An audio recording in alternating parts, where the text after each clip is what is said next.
Hello everyone, today in this video we will discuss how to fix Chrome app not working on Realme mobile. Let's start the video if you want to fix this problem. So first of all go to app library.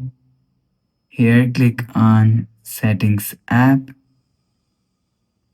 Now in setting, scroll down and click on apps. After click on apps, click on app management.